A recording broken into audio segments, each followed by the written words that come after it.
Hello there, everybody. Hello.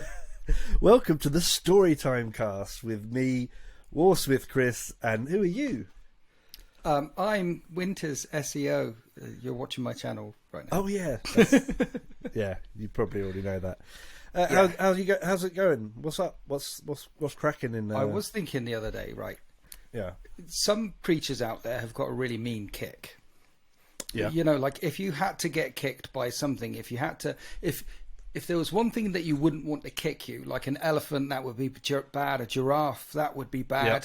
And a whale, you know, not kick, but a big tail slap from a beached whale on a, you know, that would suck. But I was thinking a kangaroo kick. You wouldn't want to get into a fight with a kangaroo. Have you seen those pictures of those ripped kangaroos, the ones that are completely jacked, that look like they've been on steroids for weeks? Yeah. OMG, what's going on there? That's proof that gene editing exists. I think that the Emperor of Mankind is already amongst us, and he started by messing around with kangaroos. That's his first pass. Yeah. I saw a video where like there was an Australian guy who's running out, and this kangaroo had his dog in a headlock, and it looked just like pro wrestling or something. She had bulging biceps, and the guy had to punch the kangaroo on the nose twice to get him to stop. And I was like, "Whoa, this is that's real." it. You see, that's after the kangaroo's been taking some geno implant, and he knows how to fight, and he's busting his MMA moves on this dog. He's probably thinking foul Xenos because it's a different creature. And then one of the Custodes, of course, punt. Yeah, I think, and the Australian, fair play on those Australians. You know, I've seen one punch a shark before on a video. Whoa. Those Australians will punch anything. They live.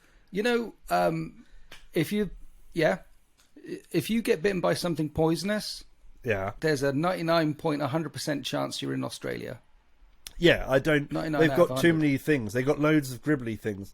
If Tyranids were to like come from somewhere on Earth, which I know that they don't, but if they were, they would start in Australia, wouldn't they? They'd be some kind of offshoot. If Tyranids started the invasion of Terra by landing on Australia, they're dead. You know, that's it. That actually popped into my mind another thing about death worlds. You know, like Catachan is a death world, and there's death worlds out there like Fenris and stuff. Did you know Earth, Terra, ancient Terra, 60 million years ago was a death world? If you'd have landed here in the Triassic period, you'd be dead. Those Catachan jungle fires wouldn't stand a chance. Earth was a death world for hundreds of millions of years. What a cool thought.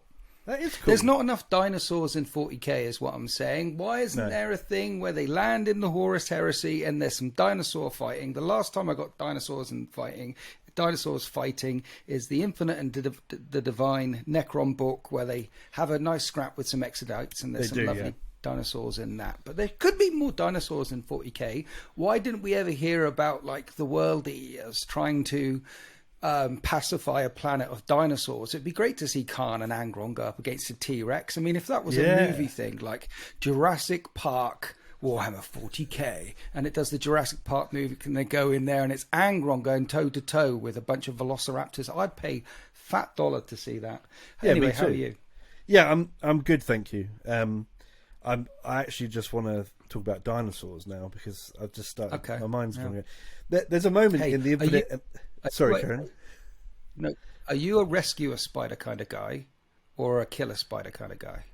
So it depends on its size. Okay, so spiders of normal, acceptable standards can even live in my house. I don't really mind them.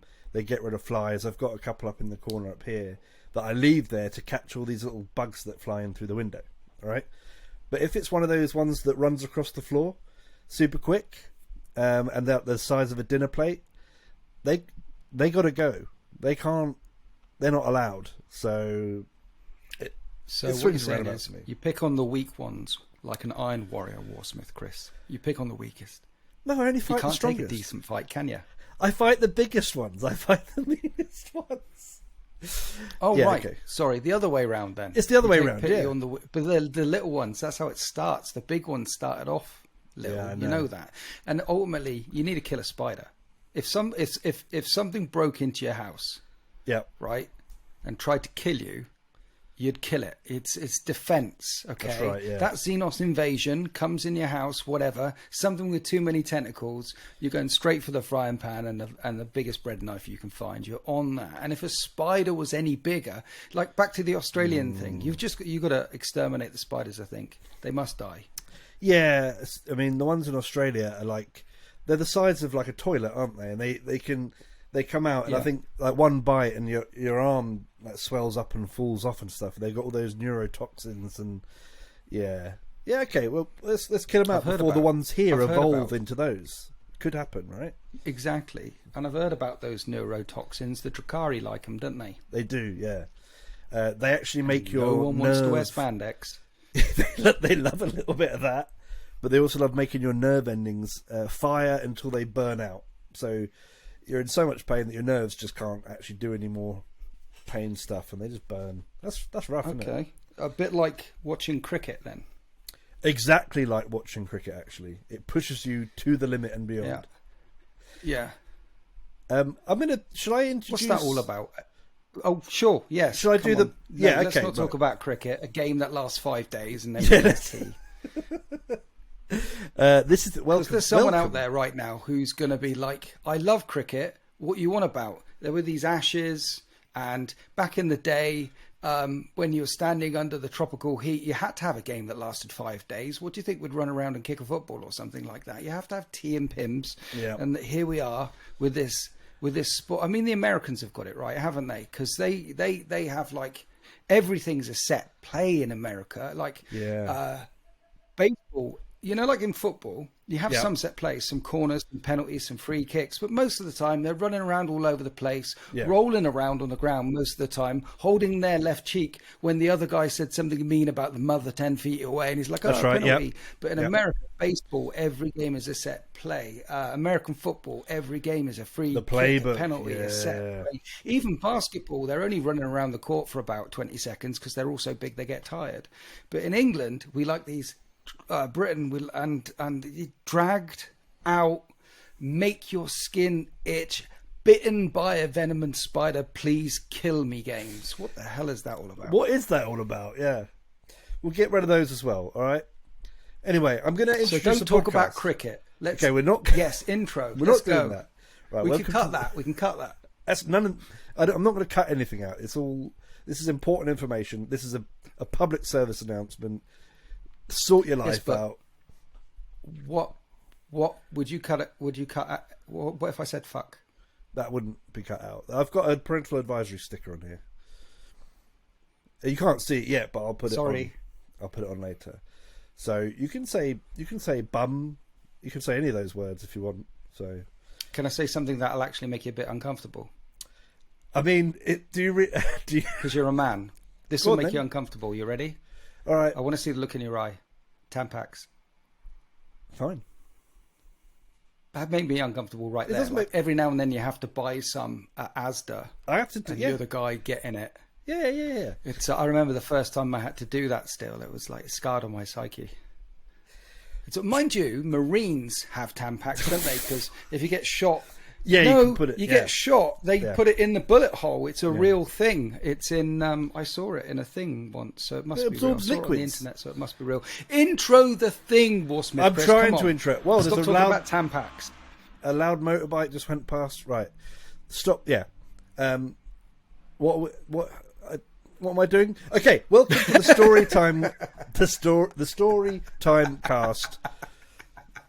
This, if you haven't tuned in before. This is a lore podcast that is only available here on Winter's SEO.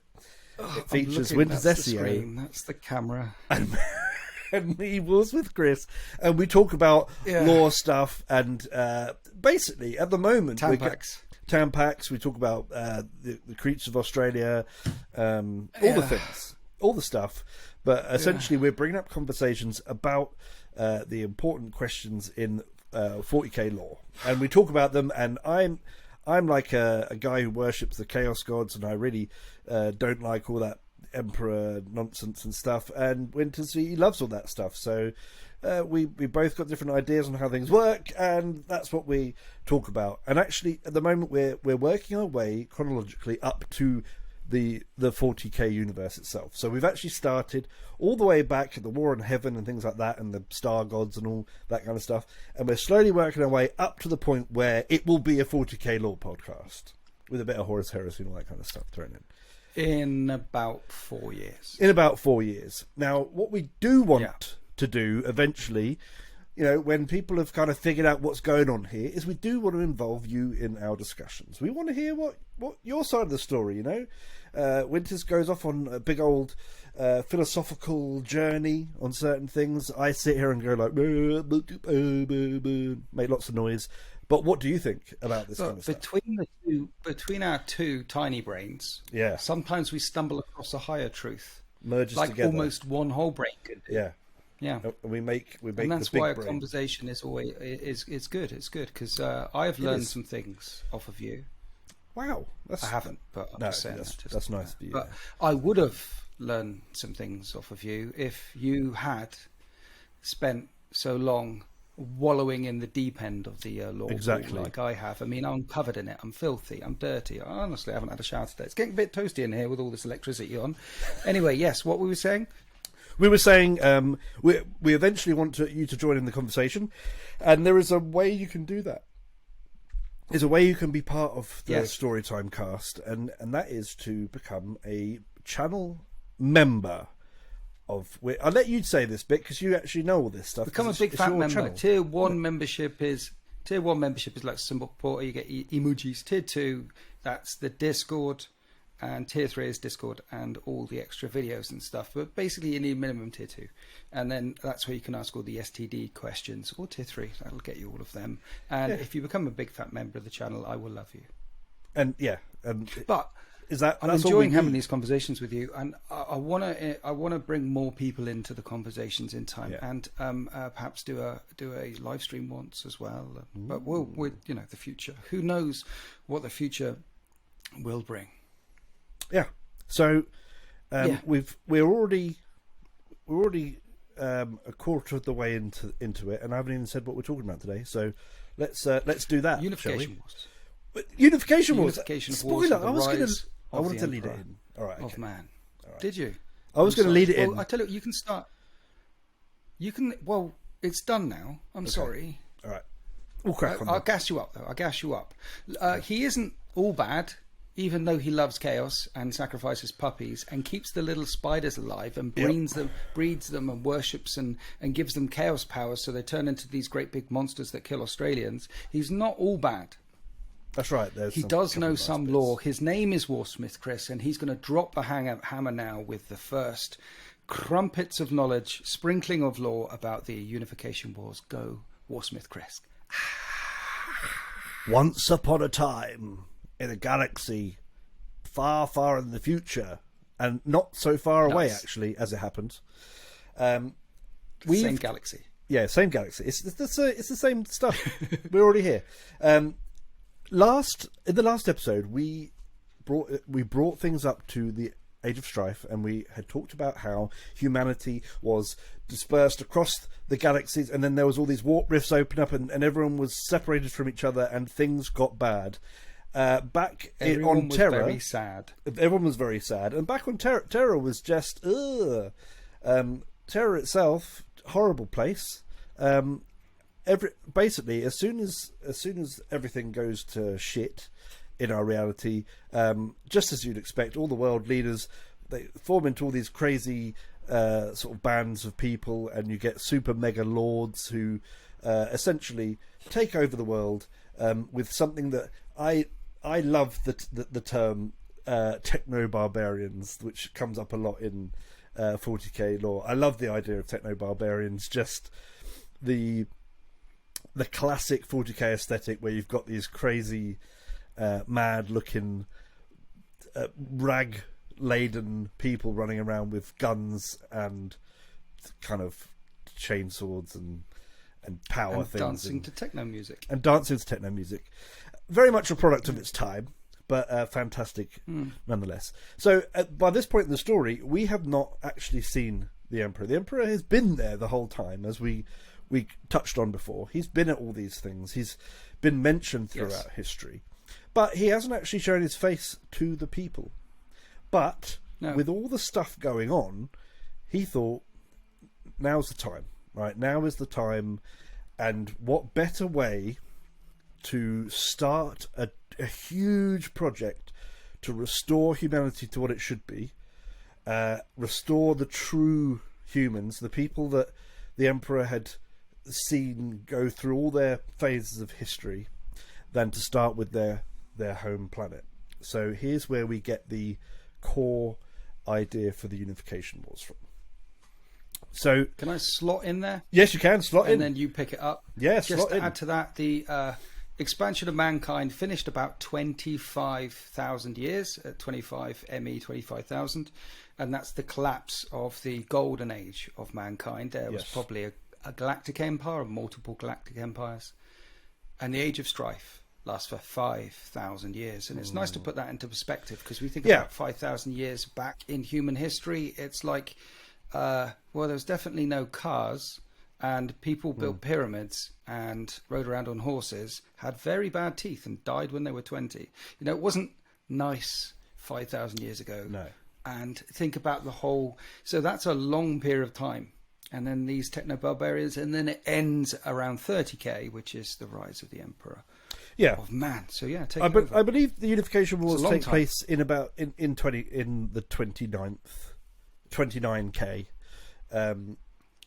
I think. I'm pretty sure. Well, here's the first question for you. How long do you think the Unification Wars took? The Unification Wars was quite... The wars themselves were drawn out, but I think it was quite rapid. I can't... You know what? That's one thing I don't know, actually. Yeah, they're never quite clear on how long it takes the Emperor to do what the Emperor did. But I think it takes hundreds of years. I think it takes a very long time. It's got to, because, I mean, if you think about essentially what we're going to get into is he is going to take troops. We don't have super sophisticated technology at this point. That's going to come later with the Treaty of Mars, right? So it's my understanding that they're going to be using techno-barbarian era stuff. And we're talking about taking over every continent on the world and subjugating the techno-barbarian lords. And we've got things like pan-oceanic alliances and stuff. So we're talking massive amounts of land. So it's got to be a few hundred years minimum. And the other thing we've got to remember as well is that we're going to be touching on the first post-human sort of gene-altered soldiers in a minute, which I know they have a lot... The first ones have a lot shorter lifespan than what's going to come later, but presumably their lifespans would allow for extended warfare like this, but in a lot smaller scale than what comes in the 41st millennium and the 31st millennium. Sorry, which is not true. Okay, we'll get to that in a minute. You're not true, because one of the reasons why I think it's so long is because while we know very little about the time before the Unification Wars, some characters like Nath and Doom pop up. And certain technocracies pop up here or there in the lore that are referred to. When the Emperor appears, it's an unknown period of time, but at the very start of the Emperor's pacification of Terra, the 10,000, the Golden Host, ride with him. He always had the Custodes. That's with true. him, no, you're right. Yeah. Yes. So the first gene-enhanced super soldiers with all the best kit that he made were the 10,000. That's right. And their like is never eclipsed by Space Marines since. He came out with his best stuff first. Yeah. And then he made hundreds of thousands of Thunder Warriors, which were a brute force to pacify a planet. And the gene technology that went into that was a little bit wobbly. A lot of them got cancers later on. A lot of them developed certain unstable mutagenic things, words. There's even reports of some going crazy, the gene enhancements and hypnotherapies clashing in their brain, and some of them were a liability to their own kind. The Thunder Warriors were a very, very crude tool. They were a blunt hammer in order to beat something into shape, which is a planet. And that's they were all constructed needed at that time. He needed more than the 10,000. And they were constructed quickly and roughly so that they would also burn out. It would seem to be part of their plan. And there is also they're also a little bit bigger, a little bit faster, a little bit meaner, tiny bit meaner than a Space Marine. They were nasty things. Yeah, they were designed to be an immediate killing machine, right? They were an immediately deployed killing machine, and they weren't designed for being administrators or having noble attributes or having the ability to show honor or have these different kind of attributes that we see in the Space Marine legions later on. They were designed to chop. They were like essentially the same purpose as orcs had for the old ones. It was create a bunch of people that just want to extremely violent, and they do the job, right? This is the thing, they do the job. They do go out there, and the Emperor does start riding around Terra, basically collapsing huge techno-barbarian states that were, the size of some of them. I can't remember the names of some of the they are written about some of the sort of key figures, and this kind of thing actually carries on for a while. This idea of these kind of little land grabbing lords that pop up, but essentially they either fall in line or they die is the ultimate sort of outcome of that, right? So a good idea of dying is there's a nice little story that Valdor gives in the book, his Primarch book, where he talks about a techno-barbarian civilization near the North Pole. And he basically describes a future Imperium.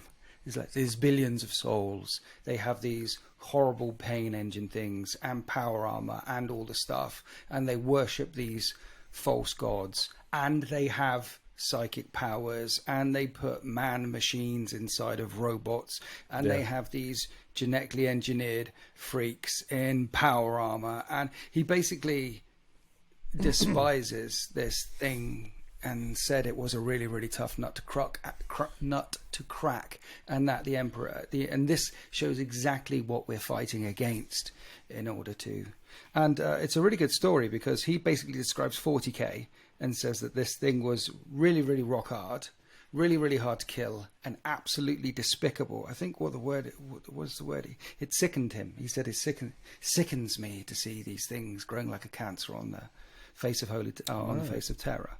So that's one example, and that's why he needs Thunder Warriors and Custodes and all the shiz that he needs to do it. So that's an idea of a nut that he cracked. Another idea of come with me if you want to live is the Death Guard are quite unique. Well, so the area in which the Death Guard come from is Old Anatolia, and Garrow describes some of it in his story, in his actual book, where the Old Anatolians, they were very, the people in charge of that area were very noble, absolutely ruthless, they were known to absolutely eradicate their enemies, leave nothing alive, absolute genocide if they went to war. They were brutal, but they were also honourable, and their main characteristics was they believed in this brotherhood, this idea of honor and loyalty and brotherhood, which is very reminiscent of where 30k was. And it said that Valdor and that Primarch of one of the Primarchs of the Thunder Warriors were raising these plans to take them on, and the Emperor decided instead to go in there, and hold a treaty and talk to the High Lords of Anatolia and say, we are quite aligned in this idea of da-da-da, and they joined with him. And so the Death Guard recruits at the very start, at legionary level before, well, pre-legionary level, during the Unification of Terra in particular, drew most of their troops exclusively from that region, which grew up with this culture of honor and brotherhood and absolute ruthless suppression of anyone who doesn't follow that ideal. And that's where Garrow draws his roots from, and others as well. So that idea of brotherhood and nobility as well was utterly smashed when they met Mortarion, of course. But that's the Death was it the Dust Raiders story. Were they Dust Raiders initially? The Dust Raiders. Dust Raiders, yeah. They would attack. They would attack when night fell, and when the sun came up the next day, everything would be dead. Yeah. That's where they got their name from, by that pattern of war. A lot of the legions pre-named, like the Thousand Sons, it's no one given their legion name, like you are the Thousand Sons. Yeah. But a lot of the legions earned their names. Like the Lunar Wolves got the title the Lunar Wolves because it was them and the Death Guard in particular that took part in the pacification of Lunar and the Solanair gene cults that were up there, the witch cults, because that happened during the Unification of Terra as well. Towards the end, before he actually started building while he was building the Imperial Palace on Terra, the pacification of Luna happened, because he needed some of the stuff from there. I mean, he had all he needed to start the Primarch project, but it's clear in what book was it? I forget which book it is, but the Primarch project again started before the end of the Unification of Terra. He needed the gene tech from the Solanair cults because he could do it, but he needed their tech and their expertise in order to turn this, hey, I'm making a few thousand of these guys, into I am making millions, I'm making hundreds of thousands. There was clearly more, there was a few million Space Marines. So he needed that. When I was reading up on, I was giving myself a little refresher, and it does mention that there are prototype Space Marines by the end of the Unification Wars. There are the early versions. Now we know that the Space Marines are their gene fathers are the Primarch project, right? So I don't know. So there's a bit of a skew-iffy time that there. It means he must have already had the gene seed of the Primarchs prepared to be able to, unless he made these guys out of just anything. They might have just been spares. Or test subjects. So I can give you the timeline. Have you read Constantine Valdor or listened to it on Audible? I haven't. No, I haven't. It sounds like this one had a lot of interesting stuff. For anyone who's interested in unification, the best single source with the most information in is Valdor's Primarch novel, which is also a very good book, by the way. And it solely deals with the Unification Wars hasn't ended by the time the book ends. Oh, okay. So it's a very good read. Yeah, I'm definitely going to add that to my list. I think it's the only book.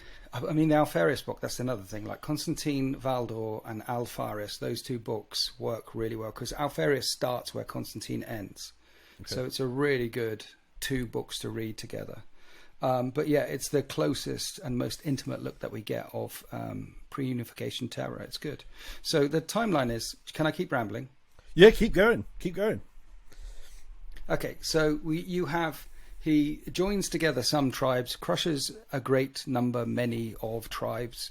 Thunder Warriors doing their thing, the 10,000 doing their thing. It takes quite a lot of effort. Starts building the Imperial Palace on Terra. That's one of the quotes that you get from the Constantine Valdor book as well, because there's 3 or 4 characters in the book that notice 2 things. One, how ridiculous is this? He's turning the Himalayas into a fortress, into a city. This is stupid. It's the logistical and engineering effort, the feat that it takes to do this is incredible. And the lunar pacification hasn't happened yet, and XYZ is still kicking off all over the globe, and now he's doing this. What the hell is going on? And it is pretty ridiculous if you think about it. Just building a castle at the top of a mountain If you tried to build a fortification on Mount Everest, that would suck. If you tried to build a fortification all across thousands of mountains, including Mount Everest, then you're cray-cray. So that was going down. And at the same time, the second feeling that they get is it's emptiness, the vast emptiness and the amount of space that there is here, because the people back then, all of them, of course we know, Valdor knows, Malcador knows, we know that some of these vast empty indoor spaces are that big because they need to house titans, and some of these parts of the cities are this huge because this city is going to harbour 100 billion souls. We know this, but people are walking around like, one, it's stupid, and two, there's nothing here. So it's really good. So that starts kicking off. And then the Thunder Warriors finally pacify almost all of Terra. Before we get to what happens to them... Which I need to say first, by the way. The Space Marine prototype, so Space Marine 2.0, so you got after... They have, we know through Horus Heresy books and the Forge World books that some of those legions were active on Terra doing certain things here or there before what happened to the Thunder Warriors. Yep. So there is an overlap, but the Thunder Warriors do not know, and most people, the general population, no one really knows, including the High Lord of Terra, I forget her name, who's one of the central characters in the Constantine Valdor book. She doesn't even know about the legions. But we do know that the Space Marine legions, or hundreds of them, were deployed all across Terra up to 10, 15 years before anyone, the general populace, finds out about them. Which means, here's the thing, so I'll let you get back to the Thunder Warriors. Yeah. Which means... because there's a lovely Night Lord story. Remind me to tell you the Night Lord story later. It's brilliant how people find out about the Night Lords.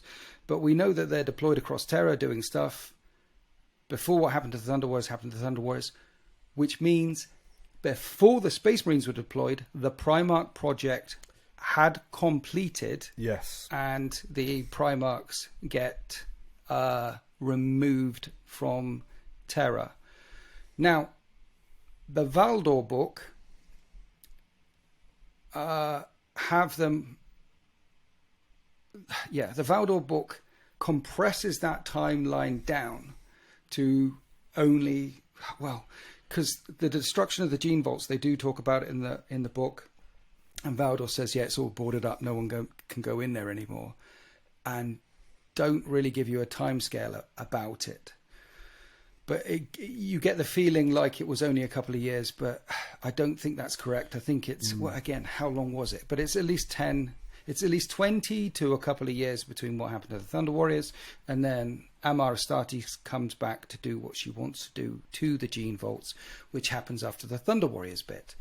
So yeah, Space Marines and Thunder Warriors overlap like Homo sapiens and Neanderthals, but the Neanderthals don't know that the Homo sapiens are around because they're smarter and they're behind enemy lines and doing all sorts of stuff. And I want to tell you the Night Lord story, but you're going to drop some truth bombs, about the Thunder Warriors. They have they don't have a happy ending. Well, it's got a great ending because it's a very heroic and noble and special ending. So the Thunder Warriors have been gene bred, created for this purpose. They're violent, they're angry, they kill people, they do everything that they're tasked to do. They're dangerous. We've already discussed how cricket. Crazy things happen. They play cricket for days on end, and they serve their purpose. They do what they're created for, and they end up in a huge battle. It's at Mount Ararat, right? The final battle. That's kind definitely of what the papers say. See the end is that they're at Mount Ararat. They're fighting, vicious fighting. The Thunder Warriors are getting killed in droves, but they're making headway. And the last of the resistance dies, and the last Thunder Warrior grabs his banner and he plants it in the ground, and he's bleeding. He's been shot loads of times, and he falls. And with that, the final Thunder Warrior dies an honourable death, completing the task they were created for. All hail the Thunder Warriors, for they have helped to liberate the planet of evil, and they're great, right? That's exactly what happened, isn't it? says and the only people to walk from the field were because the Emperor was there fighting. Yeah. And it's also said on the last battle of the last day, which is also not the last battle of the last day because there's lots of other little echoes, and it takes he raised his flaming sword above the last parapet on the last mountain while all the Thunder Warriors die around him with his Custodes, and it's at that point that the warp storms that afflicted the galaxy for 5,000 years blew apart. they dissipate. That's when it said it happened. So the end of the warp storms, it's like he timed it all along. Yeah, and only he and the Custodes are lucky enough to make it off the field of battle. Yeah. And leave all those unfortunate souls, both good and bad, behind on Mount Ararat. Yeah. That's exactly what happened, yeah? That's exactly what happened. Yeah. That's what's in the history books. Yeah. That's what the Imperial Truth tell us. That's what the God Emperor of Mankind says happened. Yeah. So that's what we believe. So that's what we believe, yeah. Yeah. So what really happened, Winters? Oh, there wasn't any bad guys at Mount Ararat. Oh. Yeah. They got all the Thunder Warriors there, and which are basically a new species of human that had never been created before. And the Emperor and the 10,000 may have committed a little bit of genocide, just a tiny bit, to wipe them out.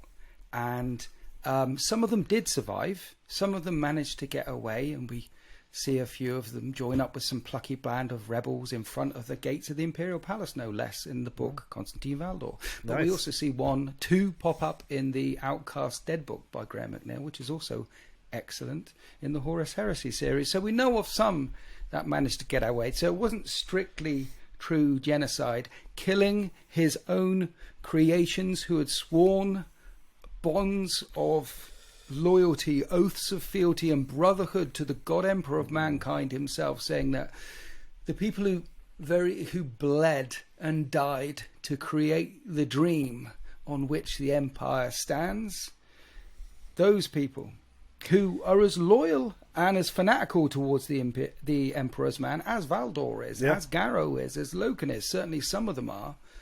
If he told them to jump on a sword, I'm sure that's what happened up there, actually. He probably told a bunch of them to jump on the swords, and a good third of them did. And then the other ones who didn't necessarily want to jump on the swords, maybe some of them thought, well, I'll kill you for... And then there was a big scrap, and then the 10,000, and then everybody's dead. And that kind of happened. Yeah. So, officially, it was a heroic thing, and the Thunder Warriors had their last stand there in the last final great battle. Like heroes. Yeah. But really, as is all things with the Emperor, things are never quite what they seem. Excuse me, I'm trying to do a podcast here. Sorry. You know what? Talking about that just made me remember. Last night, my pussy sometimes sleeps under my sheets with me. Yeah. Do you have a pussy or a puppy? Neither. Okay, so mine sometimes, particularly when it's getting colder, sleeps under the sheets. And I dropped a clanger last night. I mean, like a nuclear holocaust of a fart. Right. Lots of onion yesterday daytime. And, I was just as you're settling down, my wife was already asleep. Just as you're drifting off, basically, like, oh no, I'm going to have to, am I going to follow through on this? No, I'm going to be fine. Boom. And about 10 seconds later, my cat just burst out of the bed, gasping for air, like someone had dropped a gas grenade under the sheets. And I'm like, I'm sorry, mate. Well, it's got to be a bit like mustard gas, right? Because onion is an irritant. It's just pure onion vapours. I mean, it must have been so bad for him, because normally he wanders into the toilet with me while I'm having a number 2 and likes to sit there and in between my legs and purr and stuff like that. But he normally loves the smell of shit. But then last night, I basically almost killed him. Anyway, sorry, you were saying about the Thunder Warrior. His face, his poor little face. I felt so bad. If he could cry, he would have been crying with his tongue hanging out, his ears pressed back. We're talking about an animal that will eat the carcasses of other animals. But with an extremely refined sense of smell. They can really detect all the notes and everything in there, Yeah. So I'm sure I lifted the sheets when I did it. It was like, it was wonderful. If she was awake at the time, I'd probably be. If she was awake at the time, I'd probably be divorced right now. So it was that bad. It was serious. It was a crime. Did you give it a little test to make sure it wasn't going to follow through? Because sometimes you can give it like a little. You can push it to the limits, and you're like, I think so. And you can just do a slow, there's an art to it. You've encountered problems before then, Warsmith Chris? Have you? Well, have I sharted before?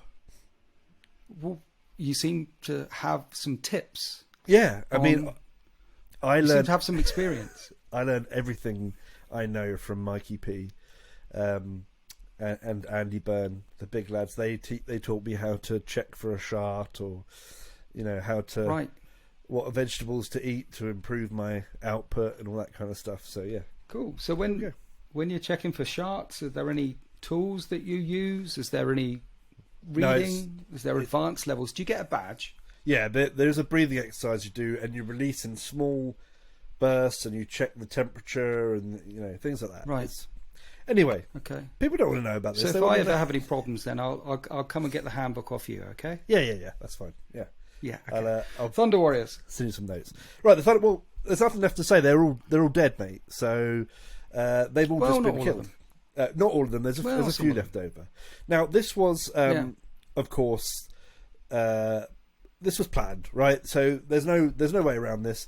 They were never designed to be a standing army or something that would be part of the restoration of humanity. They were designed like this. They were given crappy lifespans and weren't made very well, right? They were physically unstable. Some of them were mentally unstable, and their gene code was like out of a packet. Yeah. It was stir fry or put in a microwave. That was it. Yeah. We'll put these ingredients in, add some water, 3 minutes, jobs are good. Whereas the Custodes, you see, Custodes are actually gene crafted on a molecular level. Yes. None of the Space Marines aren't created that way.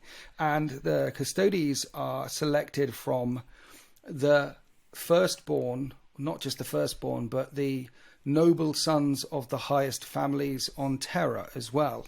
Now, that might not seem like it, why are they doing this?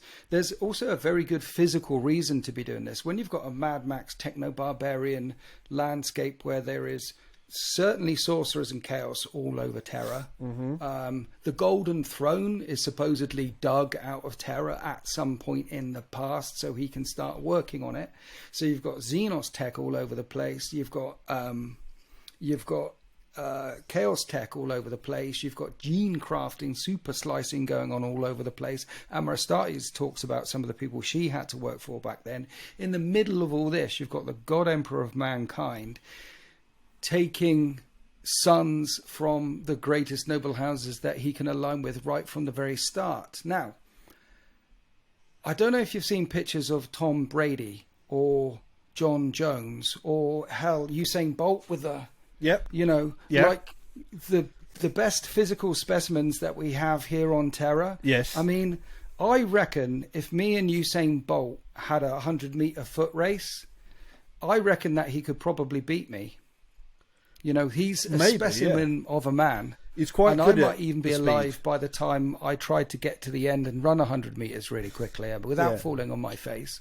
So if you've got if you're taking from, let's be all, it's hard not to get very. This is where the fascism thing of Warhammer 40k comes in, right at the very start. But these are pure born from noble houses. They haven't had any of the chaos in them. They haven't had, and all the gene tech and gene crafting. That just look at all those Hollywood movies and all those beautiful people out there. Okay, they've got the teeth. They eat kale. They go on those machines. I don't even know what kale is. If someone came at me with a kale, I'd probably throw up or something. But they do those. They look after themselves. They've got teeth, not like the English. I know. They look after themselves. And after 5,000 years of techno-barbaric horrible stuff, you're gonna want to take from the least corrupted, most enhanced gene pools that you can, that have been spending all the time, not just for 5,000 years, but since, because they reckon like we can do stuff now, like to pick whether kids have certain degenerative diseases or not, right? They can find that and they can stop that, right? Yeah, they can. Then, but I'm sure in the future there'll become a time where you might be able to pick boy or girl or blue eyes or green eyes. It's guaranteed. We're very close to this stuff. It's guaranteed. Yeah. So after 25,000 years of this, that's where he's getting the Custodes from, and he's getting them at birth or pre-birth or and he's messing with them on a molecular level. I don't know how we got this so deep into it, but the point is that he's a gene wizard of taking from the best, and it is in a fantasy setting the best that he can take out of humanity and enhancing them with the best way possible. To go from that to the Thunder Warriors isn't an order of magnitude below. It is so far below, it's almost like they're a different species altogether, which is why I use the term genocide overall, because the Thunder Warriors are a unique one-off experiment, which was never designed to take a galaxy. For that, you don't need one single blunt object. You need a Swiss Army knife of tools. You need the ones that can do the Terra things, the ones that can build the walls, the ones that can tear down the walls, the ones that can build up their own empire at the side, the ones that the SAS to sneak behind enemy lines, the ones that are CIA that infiltrate on planets and turn them around from the inside. You need the fast ones. You need the slow ones. You need the ones that absolutely will not stop, Sarah Connor, until you are dead. Yes. You need those ones. And that is what we're Warriors dealing with not it. next time, Later, by the way. later. So Later. next episode, that's where we're heading. But yeah, anyway,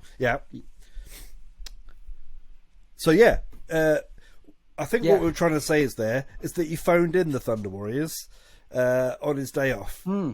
Deliberately. So they're out of the picture. Well, they're not. They're not out of the picture, Because but they're mostly, They're mostly out of the picture because you've got basically 4 High Lords of Terra that he instigates after that. There's a bureaucracy. The sense of bureaucracy kicks in at the start. And 2 years after that period of time, or 3 years after that time, or 5 years again, the time period is unclear, but it's definitely a couple of years or up to 5 years. And there's still pacification going on Terra, and the lunar pacification is yet to start. During that time, some Thunder Warriors come together while he's building the Imperial Palace on Terra, and try and storm the Imperial Palace on Terra. Right. Okay. And so it's some Thunder Warriors and lots of malcontents that don't like, because at the start, lots of them were very relieved that they weren't getting their bits fiddled with by gene witches anymore. Lots of them were like, wow, this is better. But some of them started to get their feeling like they'd swapped some kind of dictators for another kind of dictator. And there was a revolution, there was a rise up, but it was focused around the Imperial Palace on Terra. We see the last charge of the Thunder Warriors, and then the legions, the Proto-Space Marines, were announced for the first time in public, and that battle didn't last very long. We see them in full enclosed power armor. So Thunder Warrior power armor is not an enviro suit. You can't go into space with it. It is so Mark 1 power armor. Mark 1 power armor is power armor, enhances the speeds, reactions, everything, but it's not fully enclosed. Mark 2 power armor, Crusade era power armor, which you can get, is the first fully enclosed suit of power armor, which is designed to work in a hostile environments, including outer space on the hull of a spaceship. And they deploy then with their bolt guns and that fight is over. And that's pretty much considered to be the point at which the Unification of Terra ends. And then the Emperor himself, along with the Lunar Wolves and the Death Guard in particular, they haven't got these names yet, go to Luna and take on the witch cults up there. Yeah. So, one quick thing about the Thunder Warriors. That's the random timeline. Sorry. Yeah. Yes. One quick thing about them is they do have really cool shades built into their armor and big ponytails, which is like cool. Yeah. It was style over substance with Mark 1 armor, but they didn't need to go into space. That was also another clue. No. He didn't intend for them to go up into space afterwards because their suits couldn't even do it. Yeah. So, you're staying on the ground, son. So we go in, we sort out the witch cults. We have now got a Terra which is going to become the figurehead, the key point, the staging grounds for what is to come. It's the Emperor's home planet where he's spent all this time. He's been working all these things in the background. It's quite certain that, despite the fact that he pops out in the 29K or whatever, that he's been working on things for a long time prior to this. Right? This is just the time when he chooses to make his moves known. Well, he's timed it with the clearing of the warp storm. So yes, because his goal was never to just unify a planet. His goal was to unify the galaxy. Yes, and to do that, you need to clear warp storms. Exactly, and he has a vision for humanity. And you know, when 40K initially came out, there was definitely there was a parody element of fascism in there. But it's been fleshed out a lot more now, and the kind of gene elements of it's been pushed more towards humanity as a species against aliens and corrupting influence from outside. You know, so we're all one team, us humans. The other thing as well is that we haven't mentioned was the fact that the origins of the Imperial Army come from this point as well. It wasn't just the Thunder Warriors. There were humans. You know, he was creating the first Imperial Guard, as it were, during this time, and founding the first regiments of this on Terra, and you know, and also finding the Terran stock for the Space Marines as well, because a lot of a lot of Horus Heresy. There's a lot of mention of which Astartes were Terran born and came from Terra, and which were born on their home planets later on, and there's some very well-known ones as well. So Lucius the Eternal came from a rich family on Terra. Yep. Khan the Betrayer was on Terra. Garvo Locum, which we've mentioned, from Terra. Isaac Araman and his twin brother, both from Terra. There's quite a few. That's off the top of my head of the big name ones. Obviously, people who might be less familiar with the source material, like Loken and Garrow and people like that, are also from Terra, Soltarvitz. But there's some that we have models for that were from Terra. Of course, the Primarchs themselves, all of them technically from Terra. Can I tell you my Night Lord story? Yes, let's go. And then we're going to finish up with the Treaty of Mars after that. So. And it's not my Treaty of Mars. But the other thing about the Imperial Army, yes, he also started the Imperial Army on Terra, but after the Treaty of Mars, the Solar Auxiliary regiments were mainly founded after the battles at the Jovian shipyards. There was lots of the shipwrights to leave the galaxy and all the tech, and there was a lot of humans who weren't buggered up by all the Psycherian witchery and gene stuff. They were around Jupiter and Saturn, and after the pacification of them and the unification of the whole Sol system, that's when there was Imperial Army. But his first proper troops that went out into space with him were Solar Auxilia, and they, as part of the Great Crusade, because they were fully encased.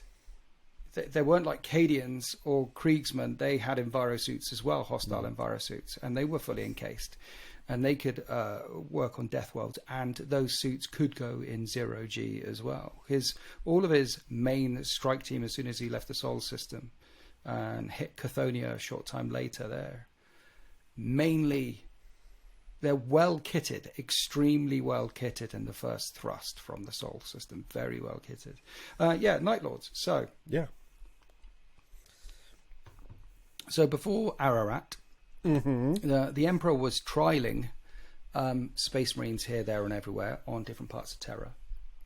And there was a particularly thorny part of Terra that he'd chucked Thunder Warriors at, and he'd chucked a few things at, and it was one of the last bastions that yet to fall. And I want to imagine, if you will, Warsmith Chris, a hole in the middle of the Pacific Basin. So you're going to the Pacific. Some parts of it are still watery here or there and sludge.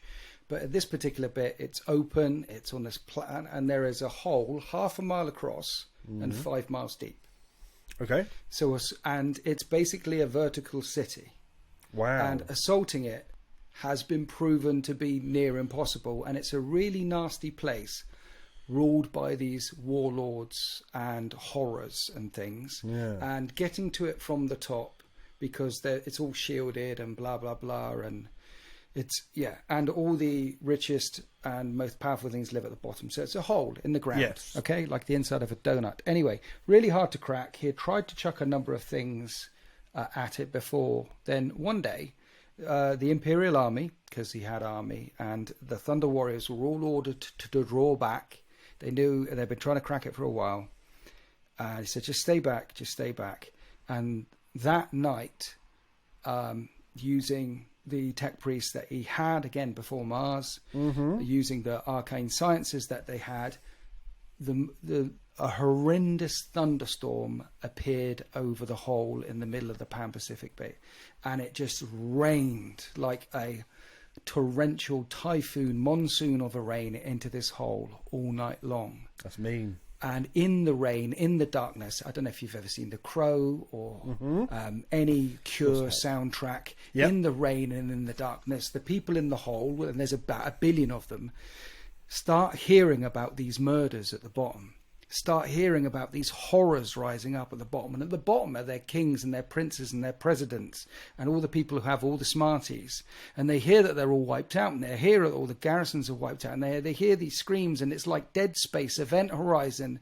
And at first they they ignore it. And then it's getting closer, and sounds of torture and silence, and it gets worse and worse and worse and worse. By the time this Nightmare on Elm Street horror reached the top 20% of the people, after going through them, hundreds of millions of them were spilling out of the hole into the desert, under the rainstorm, just to get away from, and straight into the Thunder Warrior guns, the Imperial Army guns, and they are wiped out to a man. Wow. And then the Imperial Army move in, and the Thunder Warriors move in, and they don't find any sign of what did this to them. And they went down, and they go down into it, and they catalogue people, men, women, children, babies, kittens, squirrels, slugs, skinned, some of them still hanging there, guts hanging out. This sheer hellraiser scene that they saw in front of them, that grown men wept, and even Thunder Warriors threw up at the sight of it. And that was the first field test of the Night Lords, because when it rained that night, one company into a city of 1 billion, 100 men dropped into the bottom of that tube and went to work, and they did that in one night. And it's like, tick, Night Lords, yeah, we're going to add that. And that's why the Night Lords, that blade on the Swiss Army knife, exists, because there's sometimes places like that would not surrender. They were religious, fanatic, devout, techno-barbarian, gene witch nutters. And it's like, okay, the only thing they'll fear is fear itself. And that's the Night Lords field test. Brilliant story. I love the Night Lords, and I love that story. Where did you get that story from? Which book is that in? That's in the Forge World books, the black armoured books for the Horus Heresy codexes back in the day. I think that's in book number 1 or 2, because it does give you in there, because they did about 4 codexes per big book, or 3 codexes per big book. So they actually talk in quite detail about some of the origin stories for some of the legions. Some of the legions, I say some of the legions.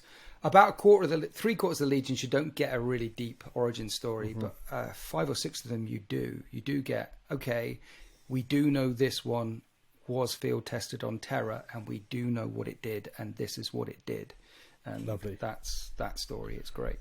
And I guess the reason why that's published and in Imperial law and known about is because when you unleash something as terrifying and as morally repulsive as the Night Legion out there in the galaxy, you kind of need to justify it more than you do the Blood Angels. Well, actually, they're pretty morally repulsive, minus the Revenants. Because they were eating people, cannibals, before they became the Blood Blood Angels. They were the Revenant chapter. Yeah. So not them, the Ultramarines, the Imperial Fists. Before you release something like the Light Lords on the Galaxy, you need to kind of let the other noble households on Terra know that, look, this is why I needed them. This is what they did. Oh, by the way, don't fuck with me, or we'll unleash this on your little mini kingdom as well. Yeah. So yeah, it's actually so that's where it comes from, and you can see the reason why they would let that knowledge get out there. It's a pretty good tool. Yeah, absolutely. And it's a great story as well. Yeah, absolutely love it. Okay, so we're getting to the end of the Unification Wars. Which also points back to the fact that there's so many things that happen during the Unification Wars. Like, he has to start with the 10,000. You've got the Thunder Warriors taking all over Terra, and we've got dozens of stories now about some of the things that they got up to. We've got dozens of stories about Space Marines and what they got up to at that time, which means the Primarch project was done before then, during the unification period. A lot of people put a lot of credence on Amarastati and what she did in order to bring about the Thunder Warriors. There are some naysayers out there that are upset with the fact that this other character has appeared, which seems to have taken the Emperor's thunder, so much so that her name is on the very project. But you have to remember that he didn't need her at all. He had made the Custodes before then. Way before. She was working for various warlords, plying her trades with these horrors of the night, until she bumped into the Emperor during the pacification of Terra, and he said, do you want to come with me? And she went, okay. And she swapped one warlord for another warlord, and it seems like she truly believed in his project at the very start, but he didn't need her. She is just another scientist that helped him along with the project, because he was doing 1,000 things all at the same time, like Luna and fiddling around with Mars and this, that, and the other. In fact, it was one of the characters that Belisarius Cool, in his book, The Great Work, I'm not going to say any spoilers, but there's another character in that book who Amarastates couldn't crack the black carapace problem, because when you wear a suit of power armor, you're not like Ripley in the Aliens movie in that power loader. The power armor is plugged into your nervous system, so when you move your arm, the power armor system moves as well. So they can run and move and react as a 2-ton killing machine, almost as fast as I can as a 1-ton killing machine. They're pretty swift puppies in those things. The black carapace is a problem because it has to mesh mechanical hardware with the all the bio parts of your body, blah blah blah, to nanoseconds, instantaneously, like you're firing synaptic nerves without dying, and it was the character that Belisarius Cawl interacted with, doesn't matter, that helped crack that bit. Amarastates was stuck there. The Emperor hadn't got stuck there. He had already had a black carapace type thing, or many versions of. We actually don't know how the Custodes interact with their power armor. It's never actually said whether they got a black carapace or not, or whether they're just plugged in with multiple sockets. I think it's Vaseline, but he definitely, it's not cleared up. The Thunder Warriors, again, we don't know how, but yeah, he's the guy that ticked that box. Amarastates was another person that helped him during this time, and at the end of the Primarch project, after the scattering of the Primarchs, tried to destroy the project, and obviously failed. Here we are. And, and he kept her name on all the dockets because she had signed all the stuff. The Astartes project, the Astartes project, the Astartes project. I will keep her name on it. And then, again, a character in the Valdor book says, isn't that why are you keeping her name on the book when she literally tried to shit-can the Emperor's greatest work, or one of his great, she says the greatest work because she doesn't know about the Golden Throne, but shit-can, why did they keep the, and Malcador turns around to her and says, well, he's like that, he's got a sense of humour. He thought, fuck you Astartes, I'm keeping the name on there. Nice.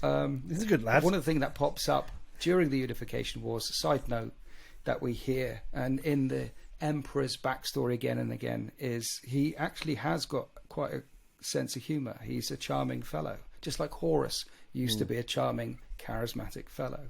You need that if you are one of the best of us. And Horus was supposed to be one of the best of us. And of course, the Emperor of Mankind is the very best a man can get.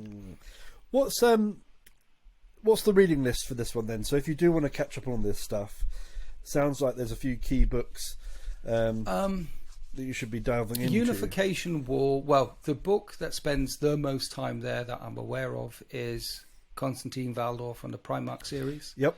That gets you a good idea of Terra. You can do Alfarius as well, because that book moves through time backwards and forwards, but there's a good portion of that book that stays in that time period as well. But I would recommend, I mean, the three best Primarch novels to me are Kurz. Conrad Kurz's his book is well written and horrifying. Yep. But Valdor and Alfarius, just for how much backstory we get out of those two books. Yeah. I'd also recommend The Outcast Dead, because it spends its whole time on Terra as well, and there's Thunder Warriors in it. Brilliant. So, okay. The last little bit I was going to talk about, is that actually part of the? Is it? I mean, I saw it as the like the final piece of the puzzle for our little area in space when it comes down to heading over to Mars, to basically form that alliance with Mars, and that they've got all the things, the fancy gubbins. Yeah. So yeah, Luna first, Sons of the Solanair. There's in the Solar War book, there's a short story called Sons of the Solanair, or Sons of the basically it means Space Marines. Yep. Those are the Sons of the Solanair, the gene cult tribes on Luna. Their knowledge when it came to gene witchery, you get the impression that it is, I mean, they say beyond the Emperor, but it's not, because of Custodes. It's not. They think it is. But it's certainly on par with the best of the best of the best. And all the cults on Luna are gene cults. It's not like techno-barbarian here and a gene cultist over there and a chaos worshipper over there like it was on Terra. On Luna, they're all gene cults. And that's how they survived, and that's how they fought each other, and that's how they came together. In fact, there's lots of unity there, pre-Old Night, pre the end of Old Night. That's one thing, because on Mars, the Mechanicum unified Mars before the Emperor unified Terra, and the gene cults seem to have unified Luna before the Emperor unified Terra. Which again, the Emperor starts this at a time, ready to go. Galaxy clears. Doom. There's a ticking clock since he stole fire from the gods on Moloch, but we'll perhaps deal with that in an Emperor's story. Yep. So you got the unification. So Luna, he needed that tech to go to turn his thousands of Space Marines into hundreds of thousands and millions of Space Marines. And that book in the Solar War, called Sons of the Solanair, also very cleverly links Space Marines now to Belisarius Call and Primarch Space Marines at the end. There is a gene key. It also deals with it in Deliverance Lost, which is the Raven Guard book. There's a gene key to making Space Marines. There's a difference. So Space Marines are, I take you, Warsmith Chris, and I add 19 ingredients to you. A new heart, secondary ribcage, 19 ingredients, bam, Space Marines, right? Yep. Can't just do that. It kills you, because you need to, well, because some of them rejects also that. Yep. The body rejects it, and also some are gene bred into you, and also your bones get bigger, everything. Yep. So it needs this gene key to do it, or a gene seed. You need a gene seed to do it. Without the gene seed, you cannot make a Space Marine, right? And then, but there's a key to the key. There's a key to making gene seeds. So if you wanted to make a gene seed from scratch, so you've got the Ultramarines gene seed, you've got the Blood Angels gene seed. Say you wanted to make the Warsmith Chris gene seed, you can't just take one of those other gene seeds and make a gene seed from scratch. Fabius Bal has been trying to do it for 10,000 years, and he's failed. That doesn't work that way. You need a key to making the gene seed key, and that is touched on in this book, Sons of the Solanair, and the name of that key in that book, they state it to say, this is the name, boom, and I forget the name, but it's the name of the key that Guilliman gives Belisarius Cawl and says, go and make some more gene seeds. So the answer to the question, hey, how did Belisarius Cawl suddenly do? It's because he has the key from the Sons of Selenor given to him from Rupert Guilliman, who would have had it after the Horus Heresy. Yep. That was used by the Emperor of Mankind himself, and that was used by the Gene Witches. This is the smart card that unlocks everything. So it actually quite nicely ties it together, which is something we all knew. So when the Primaris Marines came along, everyone was like, ah! But those of us immersed in the lore, most of us knew that they would get there in the end explaining how we got there. And they have got there in the end explaining how they got there with this bit and the Belisarius Cawl bit and a few other bits. It's quite nicely linked together. Mm-hmm. And ultimately a Primaris Marine is, instead of 19 ingredients into them, there's 3 more. There's salt, pepper, and a bit of chili, and this and that. There's 3 more bits. So Belisarius Cawl didn't actually improve the gene. All he did was toughen it up so this changes could take upon more changes without killing the host. Yeah, and the thing is as well that as another, I don't want to get too wildly off topic here, but as another kind of retcon or way of fitting Primaris in as well, it's also the idea that all this time has passed and Space Marines, which we already know are not the perfect genetic creation because we already have Custodes who are created from a molecular level, right? Is what you were saying before. To think that there's no room for improvement on the gene workings of a Space Marine. You know, the Primaris Space Marine should be an inevitable thing. You know, there should be inevitable that is improved. Because of the way that the game, the game creates a narrative of an ever increasing power in the 40k universe. So it makes sense. It makes sense to have some things change and improve in such a way. Yeah. So basically, the very last bit was that the Emperor heads over to Mars, says, "Excuse me, guys. Yep. Can we be buds, and can we have some of them big Titans, what you make, and all those kind of cool things like that?" And Warsmith Chris. Yeah. Do you want because I'm aware of time. I can tell the story of the Mars thing really quick. I try and make it quick, but it might take about 5 minutes because it's so cool. Go for it. We need it. This is what we're here for. We're here for the knowledge. Okay. So Mechanicum, boom, they pacify Mars, they unify Mars.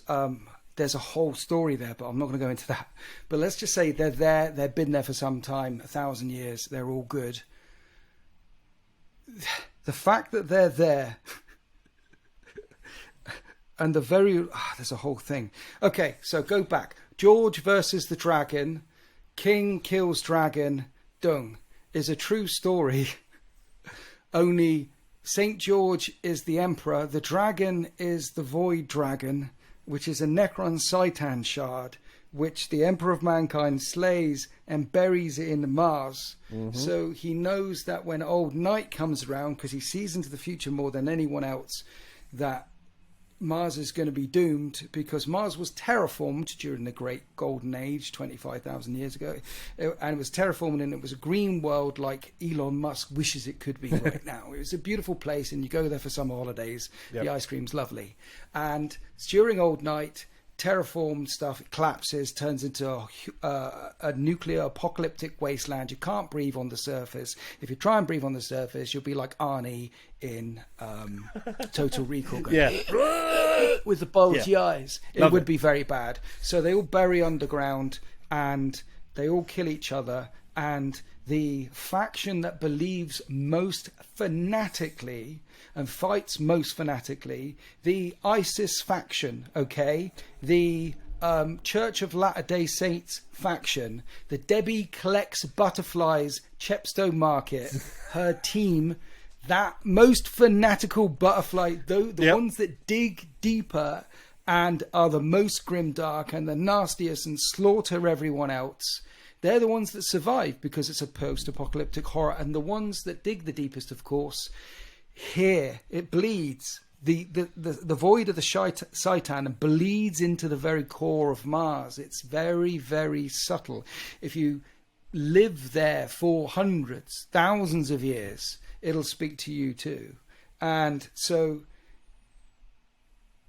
during this time, when everything's getting wiped out and you don't know how to say, and you're like, hi Google, press the red button so the nuke goes over there. If you don't know how to activate Siri properly, then your gun turret won't open and kill the things and you all die. So the ones that follow it fervently, religiously, and obsess over getting knowledge, and they're the ones that survive, okay? The Debbie's Butterfly Collectors teams up with Team ISIS below the surface of Mars, they win. Yep. And they come back out thinking all knowledge is out there, just listen to the hallowed Siri. And they come out there touched by the void shard of the Silent King. And they start believing in an Omnissiah. There's two types of Omnissiah, but for now we're going for the Omnissiah, as in the machine god itself. And at the time of the coming of the Emperor of Man, it's a 50-50-ish split. They are all... most of them are religious fanatics, but not 50-50 split. But some of them are a bit atheist at this time because it's been a good 1,000 years. There's like her at the Magma City. She's pretty atheist about the whole thing. Or there's some casual people. There's some people who don't go to church on Sunday. They'll just turn up at Christmas. And then there's the others that say they're Christians and haven't been to church in 10 years. And then there's the ones that go every Sunday and put £10 in the pot, you know. Yep. There's a whole range by the time the Emperor of Mankind turns up. And when he turns up, it hadn't rained on Mars for 5,000 years. And it rains. Right. And they're already beforehand, they were getting this feeling that something's coming. They'd heard of the miracles happening on Terra. And indeed, some of the Mechanicum had raided Terra quite a few times for old STCs during the whole Techno-Barbarian strife period. They knew how bad Terra was. And they'd tried to bugger it up quite a bit themselves. And then they hear about this Emperor who seems to have an affinity with machines themselves. And some of them are believing, is he the Omnissiah? And on the day he appears on Mars, it rains on Mars. And then this city of gold falls through the thunderclouds. And to these Martians, it is clearly the most heavenly, miraculous machine they have ever seen. It is the true embodiment of the Omnissiah, their own God Emperor. The code that leaches from it, the way the lights flicker, the geometry in its very construction, and it touches down. And the Emperor of Mankind walks out and touches a knight and says, machine, heal thyself. And the Imperial Knight, the machine spirit in the Imperial heals itself. And announces himself to be the Omnissiah. And everyone around them, by the way, machines unbidden by their pilots. This is a really good bit in the Mechanicum book as well, right at the end, where the pilot is like struggling with the controls, doesn't know what his machine is doing, because the knight is bowing down to this lady who's one of the new avatars of the machine god. It's like the machine mind spirit in the machine itself takes over control. It's like, whoa, what's going on here? Yeah, and the machines around on the plateau kneel down to him. They're like, okay, he's the Omnissiah. And that's where the problem started, because some of them weren't there. Right, okay. And some of them didn't go to Sunday school, and some of them hadn't been to church for 10 years. So some of them are like, is he really? And the schism at the start of the Omnissiah story starts at the very start of the Horus Heresy. Yeah. But that actually, and then he needs the Mechanicum to Titan legions and things like that. Oh, that wasn't the last thing, by the way. He did Cain, he did entice them over with one more thing. Yeah. He gave them 3 whole STCs as part of the Treaty of Mars Accords, and they were like, whoa. And they were really, really good STCs. Yeah. And he gave them 5 of the 5 of the house navigators, 5 of the Navis Nobilite noble houses, because the Mechanicum didn't have any navigators. When they wanted to go out across space, they couldn't get there. During the Age of Strife, they sent out exploratory fleets in these massive arc ships, and that's why you have Metallica and Rises and all these other Forge Worlds out there. They were founded during the Age of Strife, but they didn't have navigators. So him giving them 3 full STCs and 5 whole Navis Nobilite houses, which still serve Mars to this day, by the way. That was like, okay, yeah, you're the Omnissiah. He's like, I don't need, and you join with me, you can keep your religion, because there's no religion in the Imperium of Man, no religion, the Imperial Truth, except that religion, the Omnissiah one, you're allowed to keep that. So he actually gave them quite a few concessions. The Emperor of Man is such a generous guy, he even let Angron live. He only killed 2 Primarchs in the end. He let Angron and Kurz get away with it for so long. He was a nice daddy. I don't know what you Iron Warriors are all moaning about. I mean, he's quite lenient. Everything we've talked about today just shows how he is a master manipulator. He is callous. He knows how to present himself as what he needs to be, whether it be a god, a warrior, a father, a leader. He can be whatever it is to get his own way. And if he doesn't need you anymore, he will get his special boys to kick your head in around the back by the wall. So, yeah, that's the God Emperor that you all love and worship. And it's the kind of mind you need to have to unify a galaxy. Yeah, when I'm not going to dispute that. Literally living in the center that will eat your face. Yeah, I imagine that it takes quite big decisions, and I imagine that really, on the grand scale of things, creating some super soldiers and then getting your other better super soldiers to kick their heads in when they're done with is probably very small on the grand scale of 40k war and death, and the reasons behind it. So, but that's all for the future. Warriors. And the Iron Warriors turned traitor because Daddy didn't love me. That was literally Perturabo's beef. That was it. I know. If only he gave me something a bit more responsible to do rather than guarding the lunch tuck all lunchtime. Yes, but this sucks. Daddy doesn't love me. When your dad, I'm special. When your dad is a genocidal sociopath, then his children are gonna. Some of that is gonna work its way through into their minds as well. So it's not their fault.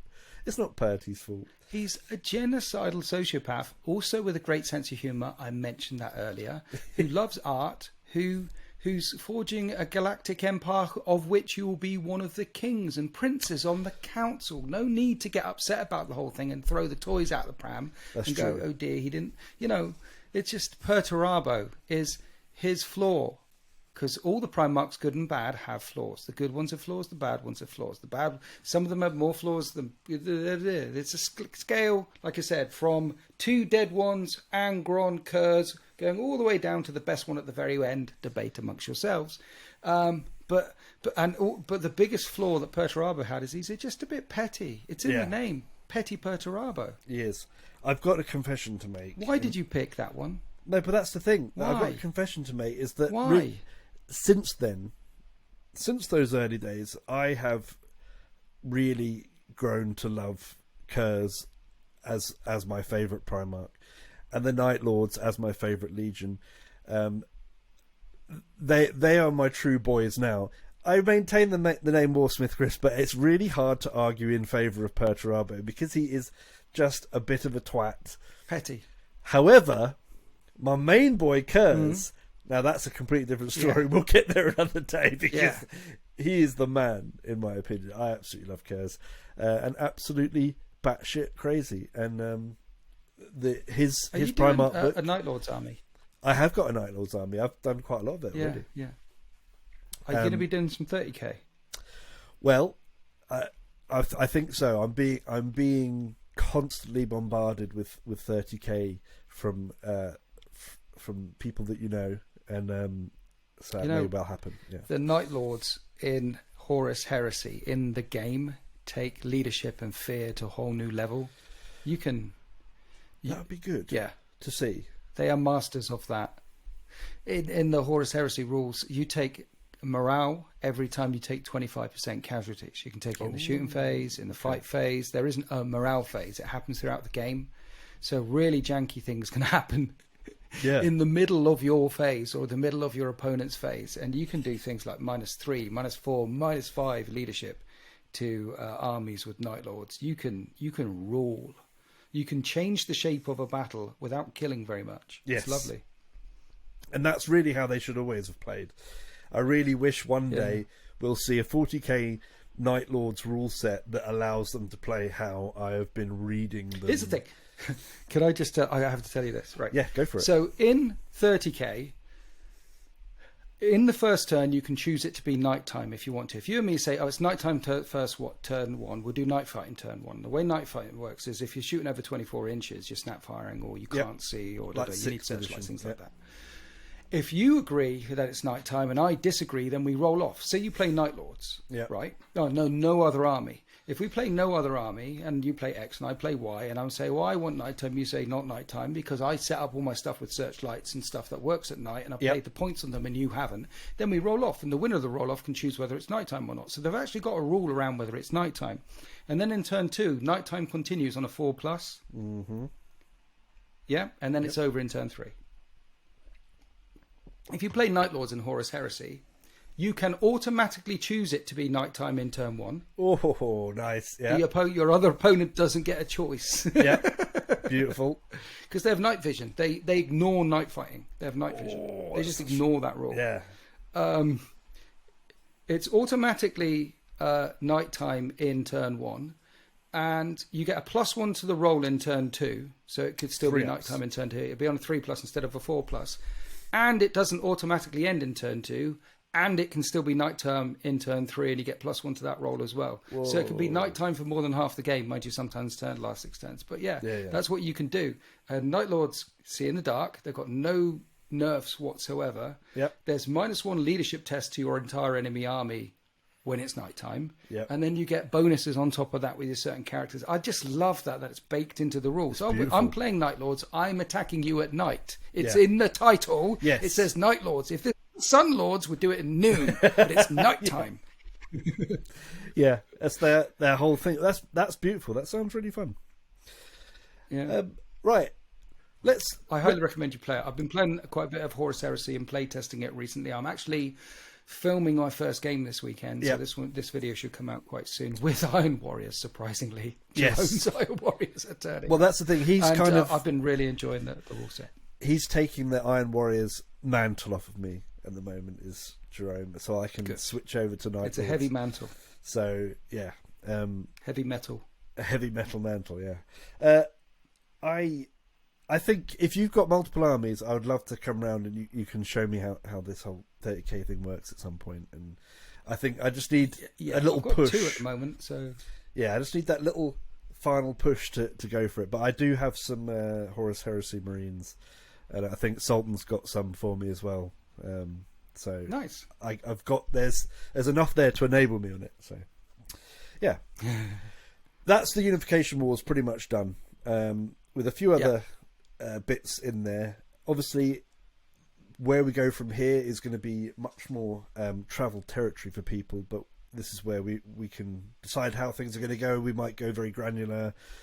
We've got to discuss. There's so much from here on out, and there's so much of it is actually written about from here on out. It's going to be a very interesting time, I think.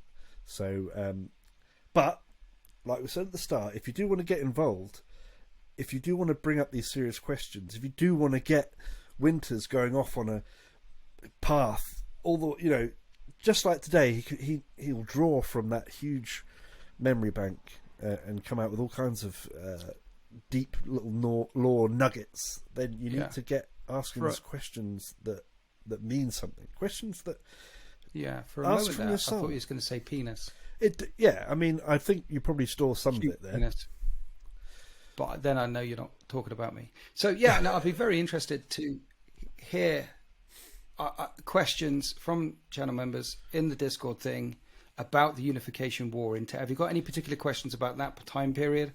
Because there's some stories that I've got on my brain or some questions that you might have, like, why did he do this instead of this? Or why did that happen there? Or when did that? But it's a very interesting period to cover because it's the first bit that we have some true history for, but it's also the first period where we have some true lies for. Like, as we mentioned right at the very start, we have real lies coming out of this, which are, so it's